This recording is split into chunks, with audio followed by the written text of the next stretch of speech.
There we go. No, it messes me up every time. I know.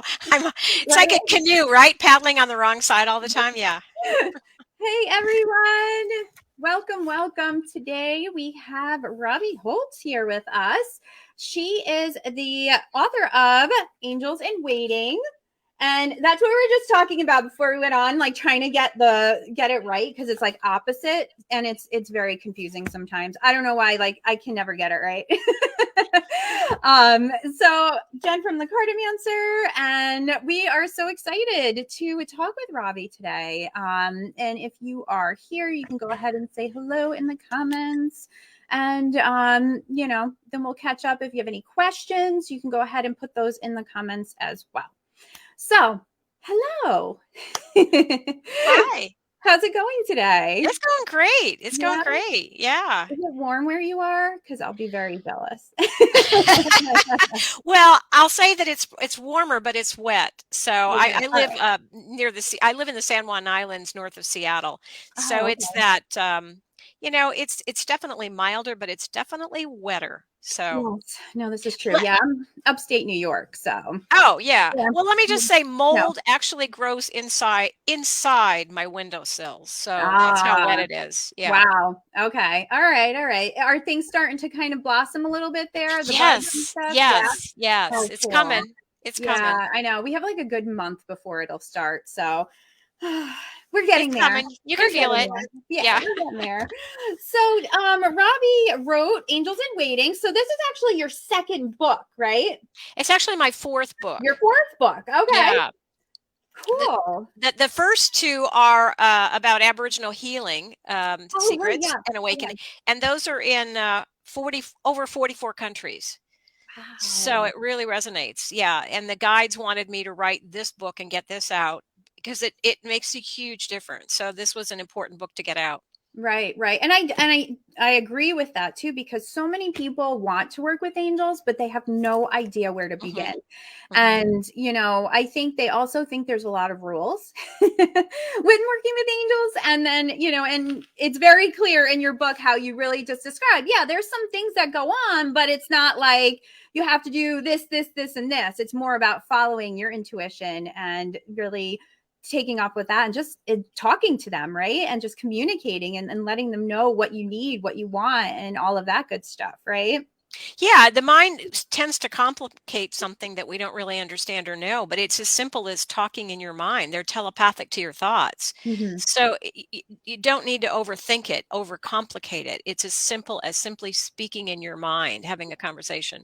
Right. And I think that's important for people to know too, is that you don't have to actually speak it out loud. You can just think it and they'll connect with you right then and there. So now how did you get into doing the Aboriginal healing and all of that kind of brought you to all these other things? Well, my late husband, Gary Holtz, was a physicist. He was an award-winning physicist and highly respected, but pretty much in the scientific community, right? It doesn't exist if you can't prove it. And he had developed multiple sclerosis, and he probably had about 6 months left to live. He'd been really given a death sentence, and he was a quadriplegic at that point. And he discovered that the Aboriginal remote tribes in the outback of Australia had remarkable healing abilities. So it's an amazing story how he was able to connect to them. He flew out into the outback, unloaded his cargo in his wheelchair, and spent a little bit of time with them. And they generously gave their healing secrets to him, which had been passed down for at least 60,000 years old, and asked him to take it out into the world because people didn't really understand how healing worked. And it remarkably changed him. He was with them for a short period of time. It was only like about 2 weeks. And in that time, he regained his feeling, which he hadn't had in 7 years, clumsily walked on that airplane aisle on the way back, was no longer a quadriplegic, but a paraplegic. But I think the biggest change, Jen, is he would tell you that the Aboriginal people opened his eyes to the fact that there's a lot that can be seen that can't be proven that exists nonetheless. And they were the ones in the outback that woke him up to the fact that he had an angel named Julie next to him, how to communicate. The remote Aborigines spend more than half their time in what we might call dream time. connecting to Right. this, what they'll tell you is more real than the illusion that we live in. Wow. So he came back and started developing those abilities to become telepathic, to see them, to communicate to them. And then when I met him years later, he'd already developed this to quite an extent. And that's what woke me up to it. Wow, wow, that's amazing. Like, I mean, just the thought of him even going out in a wheelchair and then being able to kind of, like you said, clumsily walk, but he was walking and he went back in, and just in that short amount of time, like that must have just been some massive downloads. Like, Yeah. whoa, like he must have been starving or just sleeping for days, like something like that. I'm just thinking the amount of downloads that he must have received at that point was like staggering. You are the first person that recognized there were a lot of downloads going on. Yes. Nobody's ever said that. And That's I went into the Outback myself. I was invited to be participate in ceremonies with remote Outback women, uh-huh. and I could see the downloads that they were downloading into me. I'd wake up Mhm. and I'd see these like hieroglyphic images, and Yeah. I knew, oh, I'm being downloaded. And it went on for quite some time, but it Wow. remarkably shifted us, and it shifted both of us. Mhm. So he came back really changed, came back, and he was already a physicist. He decided to get a doctorate degree in immunology to practice what they had taught him, how the Mhm. mind is connected to the body, and practice psychoneuroimmunology. And so that's what Wow. he ended up doing. And we could see the difference it was making in people's lives. So we decided to put it into a book because the Aboriginals asked us to put that information out there about how it's Yeah. a body, mind, spirit connection for healing. And I was shocked to see that it's now in 44 countries and a couple different languages, because it really resonates with people. When they hear Right. truth, they can feel it. So yeah, we felt like, I had healed myself. I almost died twice and healed myself of hepatitis C, from a Wow. blood transfusion, and fibromyalgia and chronic fatigue syndrome and temporary brain damage, and healed myself of what the doctor said was incurable. So that put me, Jen, on this path of passionately waking people up to how to heal themselves, that we don't just address the physical symptoms. It's, you have to pay attention to the emotions and the soul's voice in all of this. Mhm. And so that's the first couple books.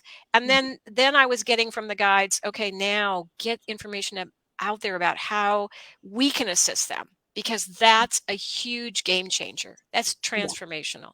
No, it is absolutely. And what I like about this book too is that it breaks everything down, and then you give examples with your case studies. Hmm.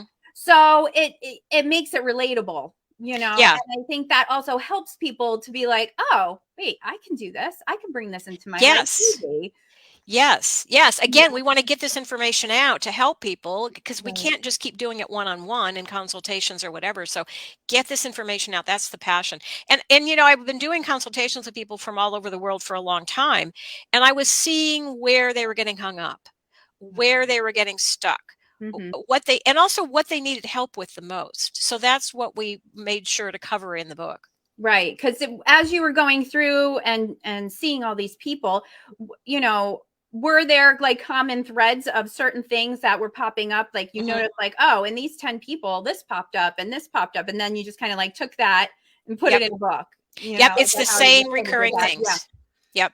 Which is really interesting, if you think about it, that, it just shows too that we're all more connected than we really think we are. Yes, yes. Whether you're in Slovenia or Korea or Germany or Australia or Cincinnati, we're all being challenged by the same things. Right, right. So now when you were talking about you had gotten hepatitis C from a blood transfusion. I know I saw it when in your book you were talking about it was from childbirth, or giving birth to your son. Mhm. So when you started to like heal these things, did you connect with your guides first and then you started healing, or you started like healing and then we're like, okay, what's going on here? And then they presented themselves. I was pretty clueless, to be honest with you. Just put a plane, I had Robbie. no idea.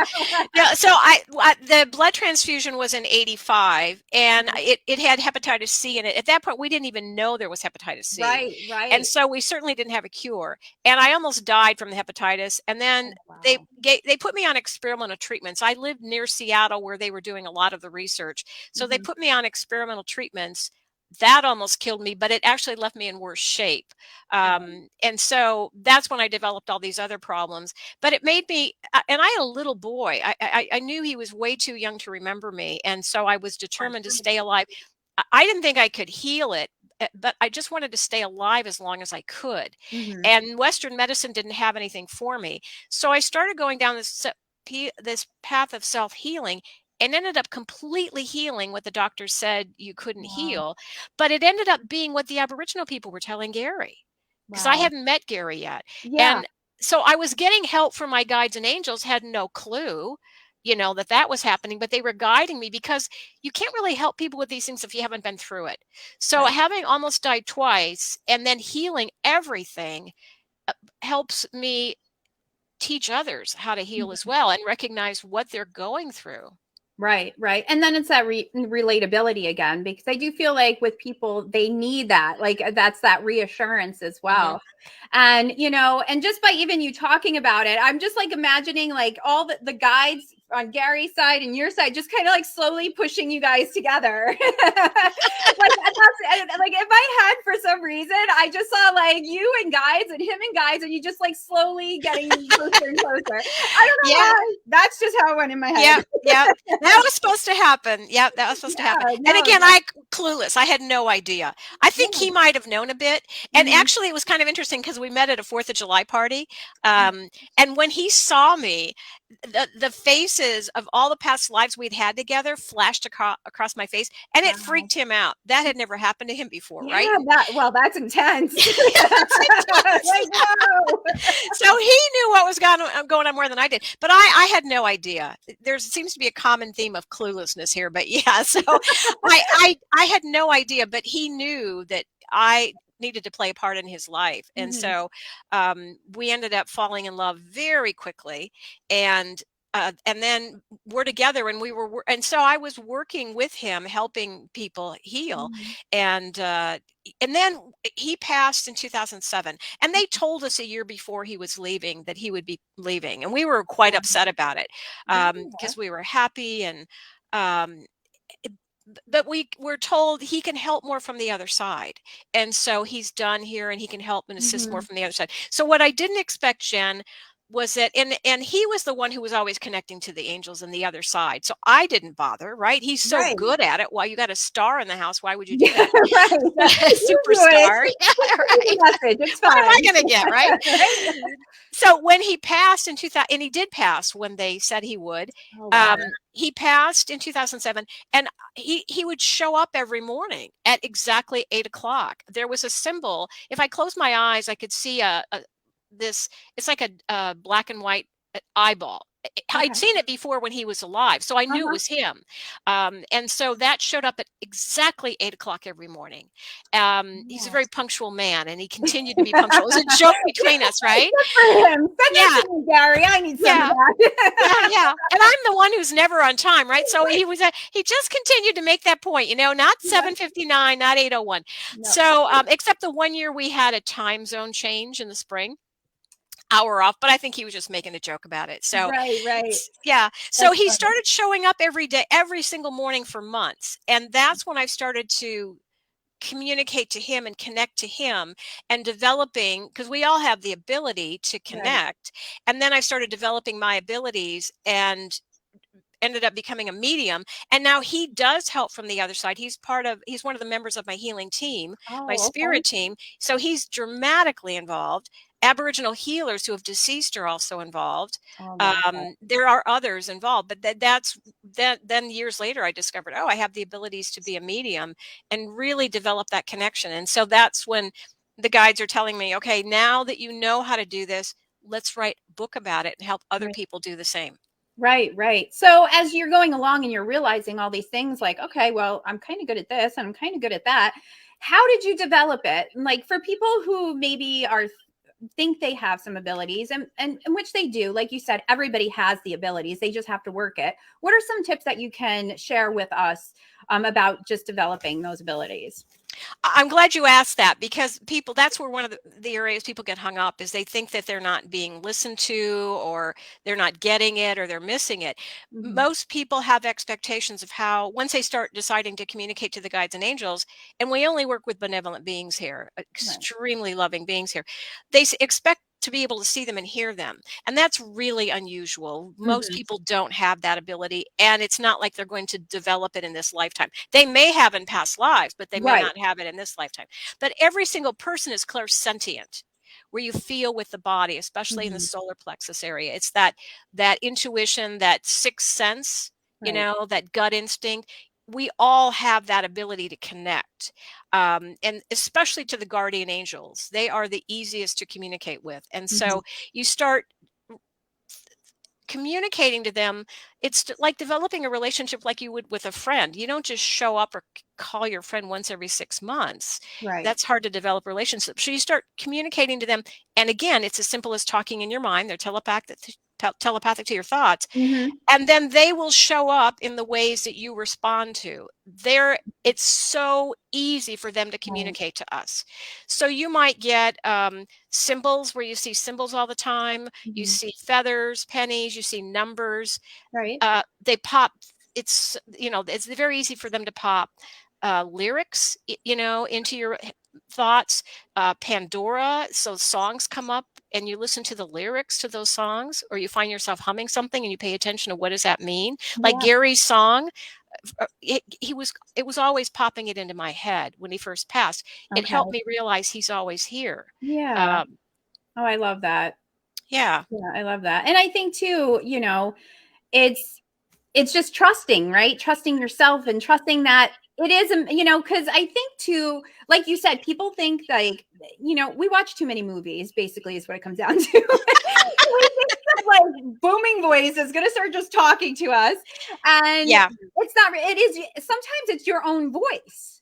Yeah. Right? Because that's what you respond to, like that is you recognize it, because if it Yeah. was, I think, especially when people are start beginning, if it was some booming voice in their head, they'd probably freak out They and be would like, freak out. right, like, Yeah. what is going on here? But if it's Yeah. your own voice, it's like, oh, okay, and I think that's such an important point, is that you're going to get messages, but it most likely will be your own voice. So that's Yes, important. yes. Or, and you may not get it right away. So you might Hmm. ask a question. Don't have expectations of how and when that answer is going to show up, because you might need other pieces to that puzzle first before you get that aha moment.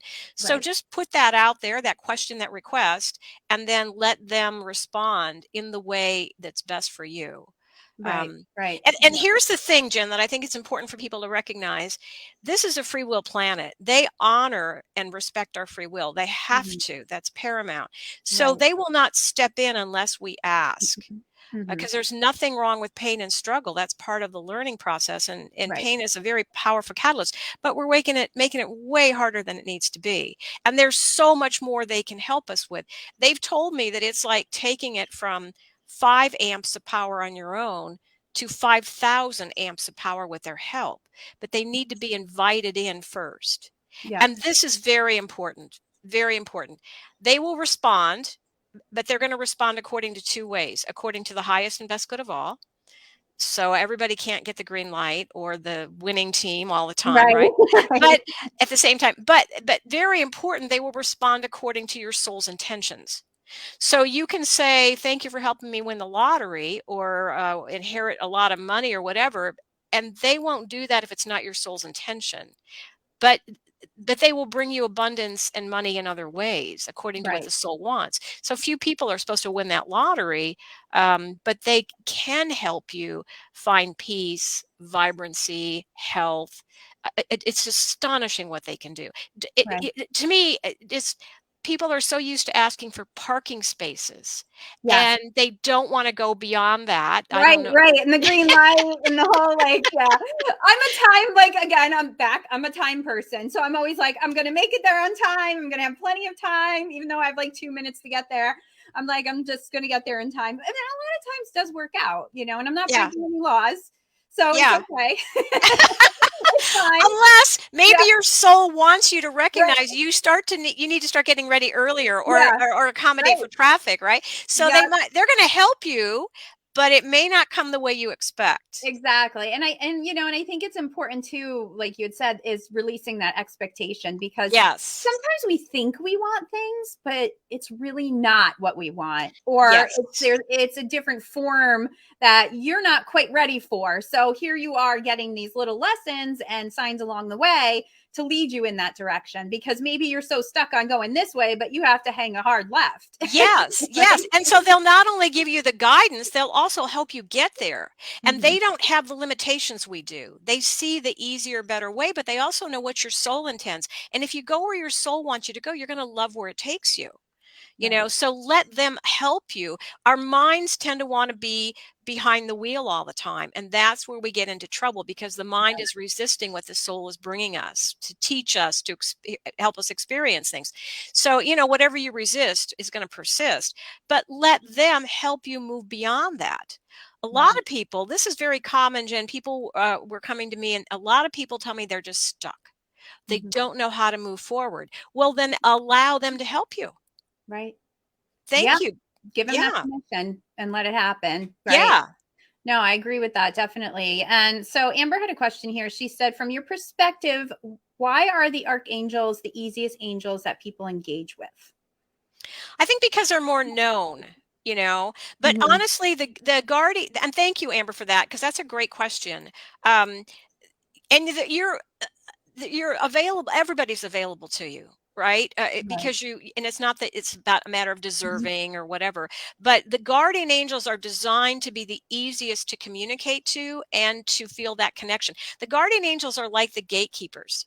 They're the first responders. If I'm traveling and I'm going to the airport or driving in downtown Seattle traffic, I might ask Archangel Michael for protection to, Mhm. thanks for Yeah. hanging out in the passenger seat. Right. Or healing, Archangel Raphael is fabulous at the healing, but they will bring in whatever assistance they need. But here's a little difference with the guardian angels. The guardian angels, and every single person has one, whether you even know about them or believe in them, every single person on the planet has one. Okay. And so they are there. They're called guardians because they're there to make sure that you are not harmed or killed or experience something your soul does not intend. That's why they're Oh, called okay. guardians. So they're Mhm. allowed to step in that role to save you. And I know they saved me a number of times before I Right. even knew who they were. I think most people will tell you they've had those experiences. Mhm. So they are there 24/7 from your first breath to your last breath.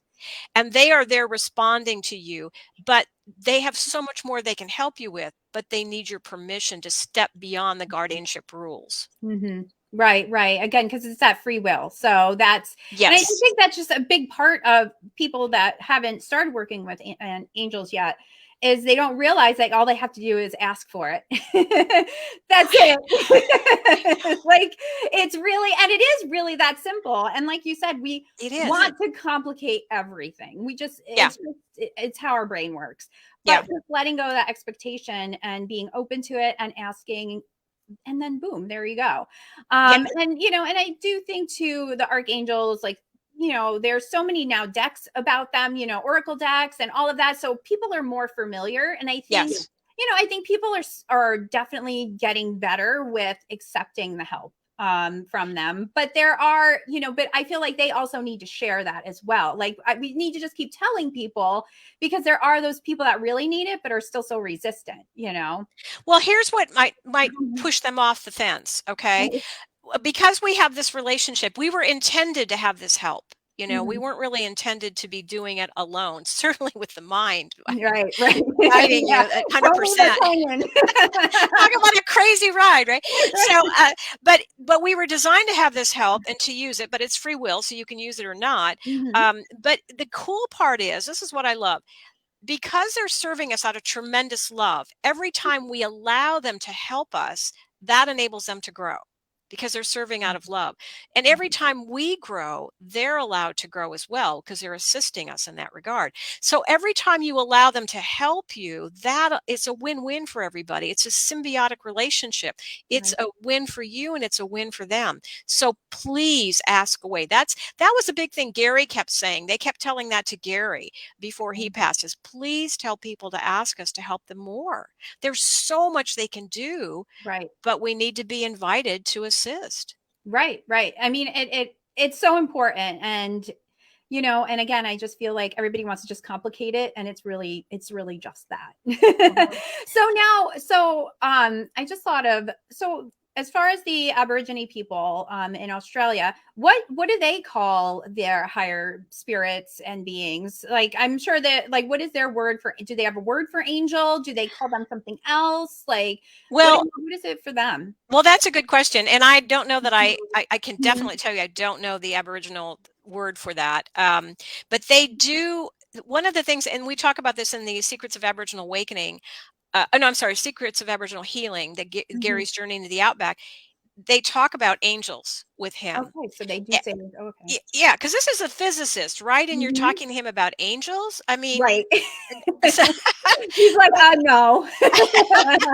but he was pretty Educated. vulnerable, right? Yeah, He didn't have yeah. much time left, and so they were in the desert, the remote outback. They were teaching him about there are guides, there are angels, they are there for you, and they also uh, enabled him to see this. So one of the Aboriginal people, okay, I don't usually tell this, but so one of the Aboriginal deceased healers showed up as an apparition when he was there with them in the Oh, wow. in the outback, and it turns out that so that was like, whoa, Yeah, that's a big that deal. that's a big deal, right? And it turns out that that particular, and we talk about, I think, I can't remember how we described him, but it was like old healer. I think we called him Mhm. old healer. Okay. That old healer, we'll give him that name. It Yeah, I turns will. out he's the one behind the book of Secrets of Aboriginal Healing. And Oh, he's the one that has said to me that it was his responsibility to get it into all these different nations. He calls them nations, but yes. 44 countries, over 44 Right. countries. And so that was his. So there's energy to these books, and Mhm. that's Yeah. his energy. And people would contact me and say, I see rainbow colors. Other people would see gold coming off the book. Some people said she saw it on her husband's hands when he held it for her while she was getting something Mhm. out of her purse, the receipt. That's his energy. He's a very powerful healer.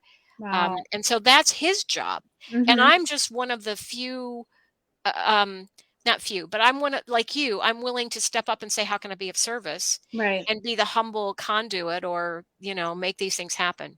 Right. Right. Wow. That's really powerful too. I mean, just to even think that just are connected to that again, and that brings it back to just how we are all connected, and how Hmm. we could easily amplify that energy if we all just trust in it. Yes, yes. And even this last book, Angels in Waiting, there was an ascended master behind that one that asked No that that be way. put together. So that energy is in there. Those words are in there. They were the one that guided me as to how to put that together, and very specific about what words they wanted to use and Really? how they want it organized. So yeah, that was an ascended master that's behind that one. Wow. Yeah, for me when I hold it, it's very comforting.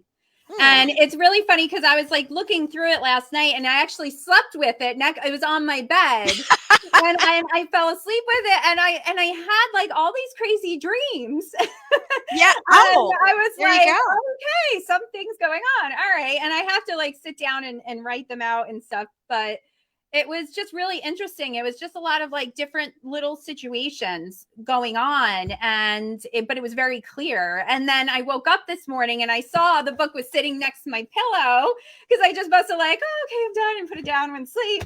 And I just thought that was really interesting. Like, I thought that Yeah. was really cool. And Yeah. and then today's the new moon, so we have that energy going on. Lots of stuff going on, Robbie. Lots of stuff. Yeah. Well, Um, that's where the original phrase "sleep on it" used to come from. right. Is people used to sleep, I don't know if it was under their bed or under their pillow, they would And their sleep pillow. on information or books to Mm-hmm. I absorb wish it. it was that easy. I wish I just want to like do. I have like 10 books under. I just fill my pillowcase with books, and then I A would nice just wake picture. up and like my head will be this big, and I'll be like, I know everything. So can you just kind of quickly go through the different types of angels there are, because there are different types of angels, and I don't think everybody knows that. There are different types of angels, and they are operating at a much higher frequency, a different plane than we are. We're at the third dimension currently, that vibration and frequency, and they're operating in fifth. And the ascended masters are operating in sixth. which is Mhm. pretty high. Yeah. So there are archangels, there are guardian angels, there are many different angels. And the difference, let me just say this, the difference between spirit guides, deceased loved ones, and ancestors and angels, there is a difference.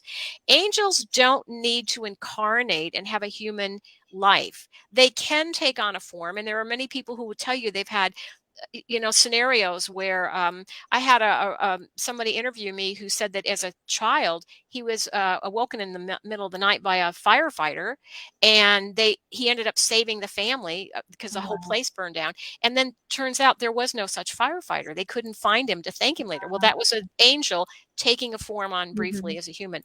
So Right. this is like a school angels don't need to go to. They're so far, and they don't have frustration. They don't get impatient with us. They don't have those kinds of emotions. They have extreme love for us.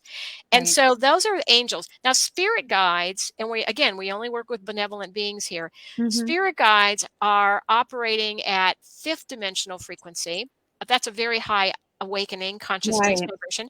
They have lived many, many lives and become very, very advanced and awakened.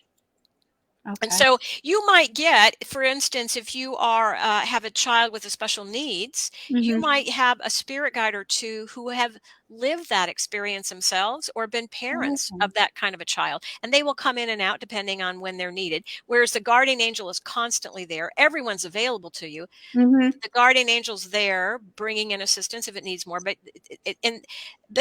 that your spirit guides are more like when I write a blog or an article, I might get a different spirit guide, and Okay. some of them are easier for me to work with than others. Mhm. And so it just depends what I'm writing about, right? Right.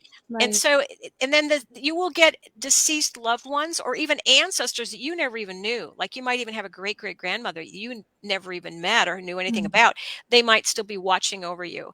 Your deceased loved ones will not become a spirit guide for you or a guardian angel. They're not advanced enough, but they do come in and even animals, especially dogs. Right. Yes. They Yes. will come in and guide you and protect you and help you. But yes, so there's a lot of help available to us. Right. Right. And I think that's important for everybody to know that. And because there are a lot of people who do feel like they are alone. Yes. And I think it's so important to just like, you're not alone. And I think us, as healers, as, intuitives, like we say this to people, but they're not really understanding that no, you really aren't alone. You're Like never alone. you're never alone. You have ones Yeah. around you. So this is a question that I know I've been asked before. Why do angels want to work with us? Why do they want to help us? I'm glad you asked that. That's a great question. Um, because they have tremendous love for us. This is a tough planet. This is a really hard planet.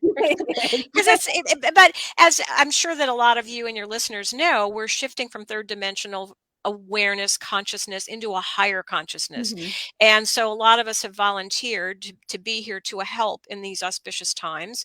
And it's tremendous change happening very quickly. We're not even going to recognize this place in 100 years because it'll Right. be really where we want it to be. And so there's a lot of that needs to be done to help us get into these moving beyond the mind's fear and pain and struggles and toxicity Mm. into love, forgiveness, acceptance, Yeah. compassion. And so they're here to help us do that. And we've never ever had this level of help before. It is Right. it's true. We've never had this level of help. And Yeah. so it's like, take advantage of it. It makes a huge difference. It took me a while to, I started writing down things that would happen to me because it's like, that's how I started out is like, well, my Yeah. mind can't negate that. That definitely happened. Right, right. And you have to write it down to make it real. Oh yeah, right, right. And Like then that I'd refer happened. to it, right? Because you tend to forget about it, and the mind Yeah. tends to take over. And I think what you and I have developed over time is this trust because we've seen it Right. over and over and over again. Mhm. So eventually, that list gets longer and longer, and you realize, wow, there is a lot of help that's being given to me. I just don't Yeah. recognize it, or I Mhm. think it's my voice, but it's actually they're popping thoughts into my head, that sort of Yeah. thing. And so there's tremendous help to help us shift into higher levels of consciousness. It's imperative to get us there, to shift us more into love. And so they can help us do that. Mhm. Yeah, and we just need to let them. We need to let them. So ask what you want, not what you don't want. That's also important. We tend to Yeah, focus and obsess about what so we don't say, thank you for helping me let go of this depression, because we don't want to give energy to that. right. We say, thank you for helping me be at peace. Trust you, trust myself, find happiness in the simplest things, find awe and wonder in the simplest things. Thank you for helping me let go of what's in my best interest to let go of. Thank you for Mhm. helping me open to what's in my best interest to open up to. Thank you for helping me live my soul's highest vision. Thank you Right. for helping me um, really move into peace and acceptance, especially with other people's choices, especially the ones that I love the most. Right.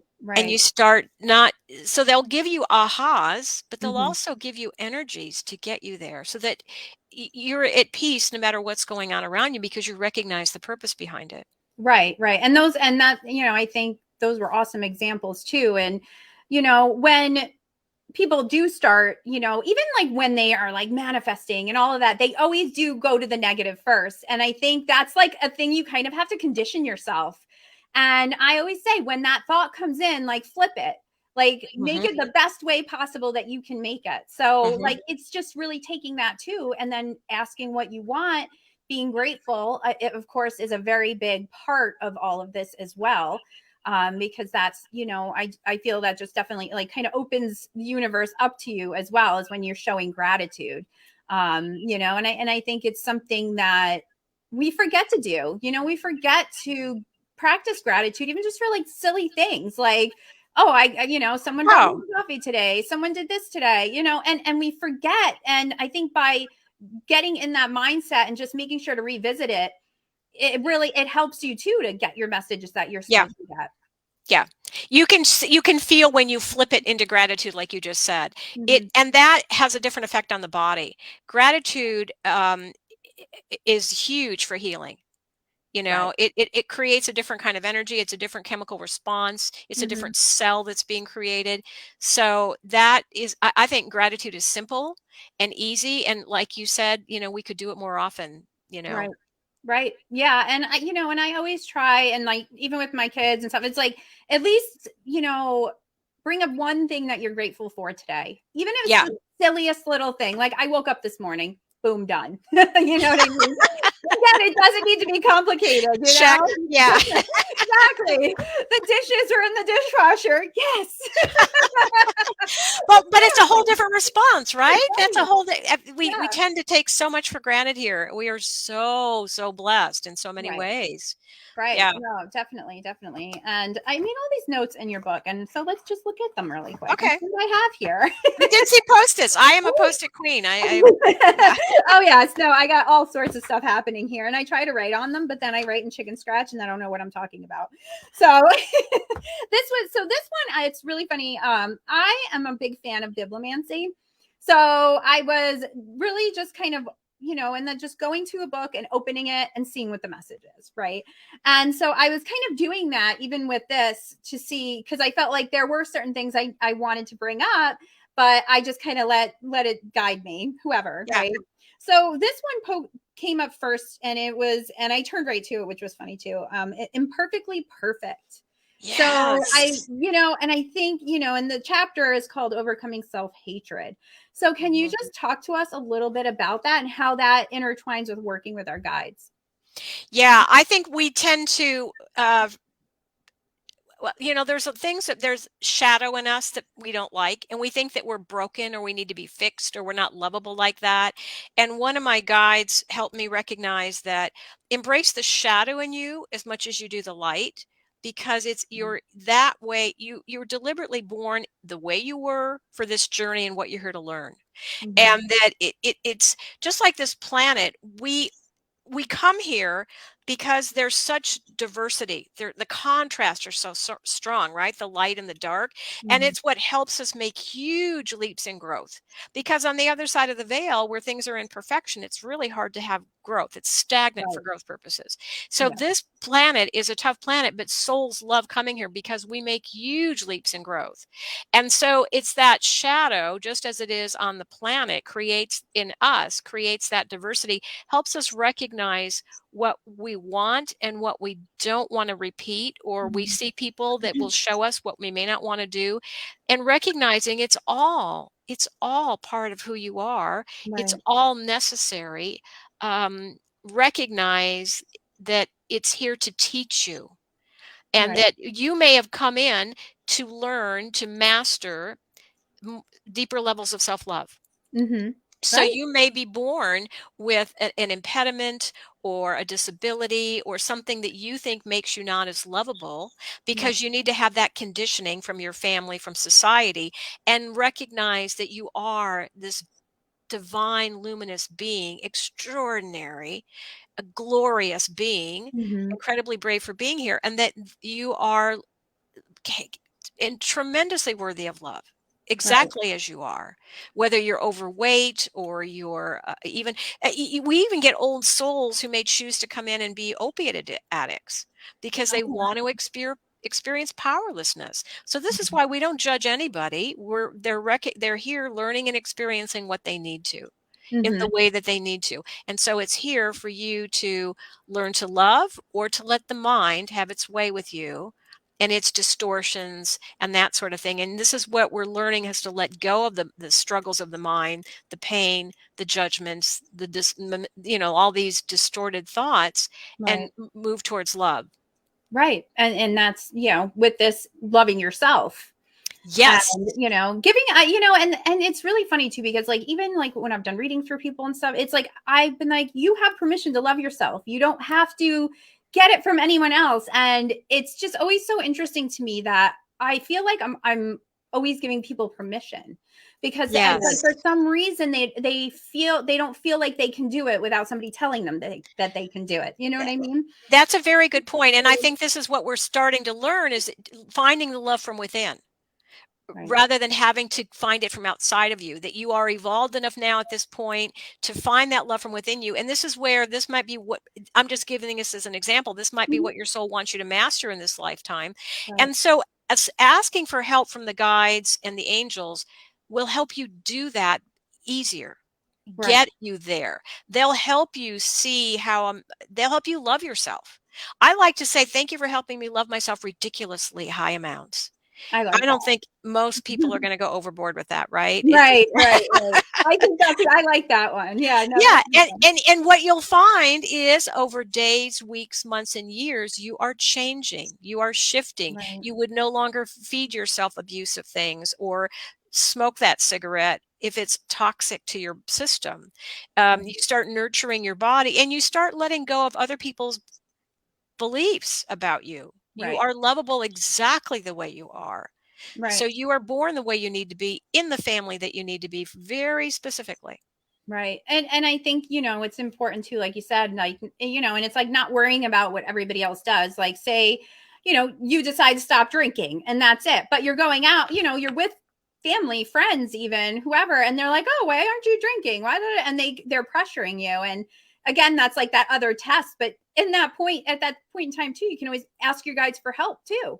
Yes. And it's like, Yes. in those situations, I think that's like some of the nobody thinks to do that, but it's like, yeah, ask your guides for help, because who knows, something may happen, and who knows, the person's drink may just spill, who knows. Well, they can help you lose that motivation, right? Yeah. They help me get on a better eating plan and get rid of my sugar addiction. Get into. I was having a hard time meditating regularly, so I just handed it over to them, and Right. now they put me in a very different time than I thought, in a different way. I'm not meditating the way I expected. Get that word Right. again, expected, Yeah. but it works. So Hmm. they know how to help you and get you there. And if Plan A falls through, they just shift to Plan B. And here's the thing, Jen, they will never force you to do anything.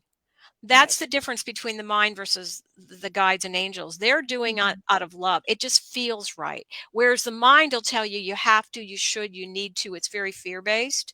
And Right. so you can tell the difference between, is this guidance coming from my mind or from my guides and angels? Because one is directed from love, Hmm. and never will they force you to do anything, Right. but it just feels right. And the Right. other one, it's coming from a place of fear. Right. Right. And that's, that ego. that ego part of it. And it's, and I always like say that's like the one that's like rushed, like, yeah, do it, hurry up, don't do that, and it's like that. Meanwhile, when it's coming from your heart, you're like, yeah, you should probably do that, or no, don't do that. And like you said, it's definitely a different vibe, like that's going Yeah. on. And Yeah. recognize and learning to recognize the difference in that is Yeah. really, really important for people too. And moving along with gentleness and patience and love is very different than beating yourself because, oh, I had that drink when we went out, like you were just Mhm. talking about, and took me a while to get back on my feet again. It's done with love. That's the difference. And that's where, you were talking about being perfectly imperfect. It's all here to show us and teach us and help us. Right, right. No, it is. It's so important that I think that people really start to recognize that. And I think they are. I think they're coming into that now. Hmm. I think it's also a little bit hard in a way too, because we do have like the internet and we do have so much kind of like misinformation out there. And, I think it's so important. Like, I think, if anybody wants to work with angels, get Robbie's book, because you break it down and no, it's not any of this complicated, whatever. No, this is what you need to do. Here it is. Go on. Go be your bad self, do your thing. Yeah. Because, I think especially the younger generations too is, they're seeing all these posts and they're seeing like this person's like, well, if you want to work with this one, you got to do this and this, and you got to do this and that, and they're getting caught up in it. And that's Hmm. something that I've just been coming across just talking to people like, no, you don't need to do any of those things, don't worry. Like, and I think it's important to, like, the angels don't care about all the material things. No. You know what I mean? Like, they don't care if you're setting up a huge shrine, like, but that's more for you. That's for you to remember to take that time for yourself, maybe, or meditate or whatever. But the angels don't care. They don't really care about that. They don't. No. No. I mean, it just reminds me of when I was traveling initially. I would have so much baggage, right? So much luggage. And then the better you get at it, the more experience you get down to a backpack. Right. Because you realize you don't need all these things. The mind thinks you do, but you don't. And it is that simple working with angels. And I think this book is teaching you how to use a backpack. Right. You don't need all this extraneous stuff. It's not that hard. It's just there's a few basics that you need to know that will be Hmm. helpful, Right. to let go of expectations and get the mind where it's a powerful tool assisting rather than sabotaging, because that's important. And Right. that's what we put it in there for. Yeah, no, and I love that. And the examples that you use too, like just the people that you've been talking to and stuff like that, some of the stories are really awesome. Like, Yeah. I know I was reading the one about the man's little boy had cancer and he was calling upon which one is for the healing? My friend Raphael is for Raphael. healing. Right, yeah, okay. And I know Yeah. they were calling on him. And there was another one too. There was Yeah, another archangel too. Yeah. and I'm trying to see if I don't know if I got it here, but so what do the word ascended masters just popped out here. So what do they do? Like, what do the ascended masters help with? Because I do feel that, especially on social media, that is very misconstrued a lot. Mhm. So can you just go like real quick, just explain exactly like what their job is? Well, an ascended master, like a spirit guide, has had many, many lives, and Yeah. they are highly evolved as far as operating out of tremendous love, and they have a lot of power to them. And everybody, we're all from different beliefs, different countries. Some relate to others more than, I was raised with a Catholic upbringing, and Hmm. so Divine Mother Mary, I can resonate with her, whereas Buddha might fit for somebody else, but it's not somebody that I can relate to as easily. So Buddha is an ascended master. Right. Divine Mother Mary is an ascended master. And we list a number of them in there. Hmm. So they're again available to us. They have tremendous power, tremendous love. I really want to emphasize how much love they have for us. It is just we cannot fathom that level of love as human beings. It's just Hmm. beyond our understanding and knowledge. Right. But the ascended masters are very, very powerful, tremendously loving beings that are again, they're all available to us. So Right. you don't even need to know who's working with you. Right. Yes. Oh, that was another thing. Yes, I wanted to bring up because a lot of people I work with, they have to know the name. They have to know, and it's like, well, I saw a picture of Uriel and it's not what I saw in my head and blah, blah, blah, blah. So I think that's really important too, right? Is not Yeah. worry about exactly who it is. They're there to help you. That's all you need to know. And their name, right? Yeah. I mean, that's a big thing we get hung up. Yeah, I mean, we tend to everything is all one, right? We can Mhm. all agree with that, but we tend to categorize things. And um, some people might get names that pop into your head, but don't worry about it if you don't. And it doesn't mean because you're calling one Bruce that, you're going to miss out on anything. Right, Just right. whatever work. Call them whatever endearing term works for you. Right. No, definitely. And a lot of times too, I've had guides or, angels step in with names that I could see the name, but there was no way I could even pronounce it. Absolutely. That's I the just first thing. Yeah, people want to know, what are they called? I'm like, I couldn't begin to tell you what that is. Right, Yeah. right. Like I'll just take the first letter. We'll just call them W. That's what they are because I don't even like. And some Yeah. of them are just even like you said, they might be like glyphs or whatever. Like there's no Yeah. human way to pronounce them. Yeah. Yeah. And I think that's also again that's that expectation because you Yeah. feel like you need that. And I know even just when I've worked with a lot of people, this one woman I was working with, she always had these really huge like Egyptian type dogs, and they were very blunt, and they were like, this is this is that. They wanted hot sauce as an offering. It was like, That's a new one. I'm like, I have to tell her that, okay? Yeah. Yeah. And and I just thought it was really interesting. And they were always on her right side.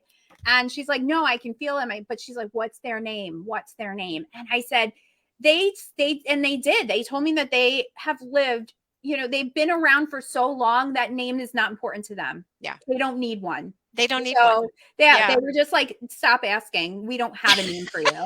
And if we You can had, make one up, but yeah, yeah. right. I know. And if we had a name, we forgot it, Yeah.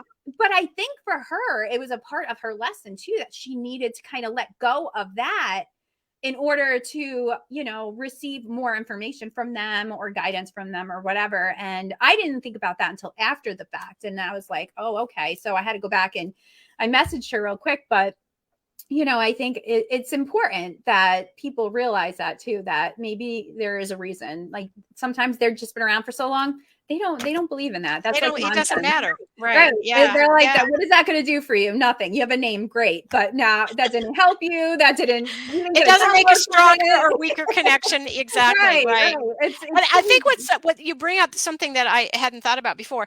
The remote outback Aboriginals, and we're talking about the remote ones that don't have any connection to civilization. They are telepathic to everything. oh wow. And so they don't, they're just able to connect to things. And they'll tell you that when we started speaking out loud, we lost our telepathic abilities. And that Really? speaking out loud is very chaotic. It kind of reminds me of somebody who has to type out every single letter, right? Yes. Whereas as you know, when you're telepathic, you just get downloads of Yeah. information in a second, It's like right? a chunk of information, not just Yeah. little, here and there. Yeah.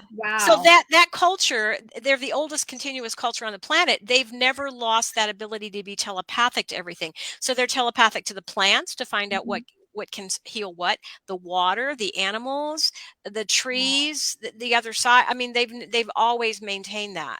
So Wow. Wow. And now are they usually like they're not as talkative? Like do they not talk, like physically talk as much because they're just already they telepathically don't talk. communicating? They don't Really? talk. Yeah. And Oh, wow. Gary was surprised when he first went into the village, and they're small tribes, Yeah. um, that more than half of their time is spent connected to this dream time or these other dimensions or whatever you want to call them. And they Mhm. start as early as 3 or 4. Wow. And so he didn't know what was going on. And he talks about it in his book, Secrets of Aboriginal Healing. Mhm. He said, I apologize now. I thought maybe they weren't very smart. And then he Oh, realized, oh, they're in this dream state, this dream time. And yeah. they teach their babies. They don't have words for possessives. They don't even have those words. It's Really? all community. They're showing us what it's like to live in fifth dimensional existence. There's Right. no competition, there's no ego, there's no possessives. So it's just moving beyond a lot of these belief systems that it's time to let go of. Right. And I remember reading an article about, and I don't know what tribe it was for, but if, it had a picture of a little kid, like a kid in the middle, and then a whole bunch of kids around them. And I guess if they did something they shouldn't have or whatever, they put them in the middle and they just say all good things about them. Yeah, and their feet touch. That was in Yeah. Africa. That was in It's Africa. Africa. Yeah. Yes. And I always thought about that. And I'm just like, imagine if we did that. Yes, what a difference. What a Yeah. difference. Like, I mean, Yeah. even just like, I mean, I have 4 boys. So for me, it's like even just meditation in school, mindfulness is, I think it's so important that that should be part of the curriculum. Mhm. But, even if they just did something like that, like, okay, instead of punishing them, instead of, doing that. And my second son, he's got like ADHD and all that. So when he was little, he's in preschool and they had punished him because he did something and brought him to like the director that they called the principal. And I mean, I freaked out. But, I freaked out just because of what they were kind of instilling in him at that point. Like, oh, this is what's happening, and he wasn't even a principal, it was preschool. They were like 3 or 4. So, obviously we didn't stay there, but that that always stuck with me. And even as I had my 2 other boys, and just raising them, just that mindset of trying to keep it like positive. Like, yeah, okay, maybe you shouldn't have done that, but you know what? You're an awesome person. Next time you'll make a better decision. Yes. You know? Yes. And you learn from that. And that's really what this is about, is learning how to move from the mind's fear-based toxicity, negativity into love, forgiveness, acceptance more Mhm. often. And it's Right. not linear growth, but some days you do it and some days you're better at it than others. I notice when I'm tired, I'm really vulnerable to going into the mind stuff, right? Mhm. But you learn from, so that experience was a great learning opportunity for your whole family, I'm Right. sure. Yeah. And that's really what this is here, is to teach you what feels right and what feels like moving towards love and what happens when you don't. And there's so much love. You're just learning all of it. Right. We're all equal as souls, but some have learned more than others. We have more growth. And so it comes back to, just because you know how to fly, you don't want to judge those who are still learning how to crawl or don't even have an Right. intention of learning how to crawl. So Right. they were showing you, this is what this looks like, and it didn't feel right. And you recognize that. So that didn't fit you anymore. So this is where Right. you're moving into a higher frequency, a higher dimensional response. Right. Right. And again, it just comes, I think it's just so important. And so I keep repeating, it's just being open to it. Yeah. And because there is so much that they can offer you, and then asking for it. And I think too, we also get stuck on like not asking for things just in general, like asking for help and stuff like that. Like we're conditioned to like just suck it up and do it. So, I think in a way that keeps us from asking for help from our guides and angels. And I think we need to Yeah. move past that. Yeah, ask away, big, small, vague, Right. specific, as often as you want, but please, please ask. That's the thing they'll say. Right. Right. Yeah. It's so important. So we are actually almost to an hour already. Like that went really fast. Yeah, it did. So can you just tell everybody where to find you? I have a lot of free information up on my website at holzwellness.com. HOLZWELLNESS.com, holzwellness.com.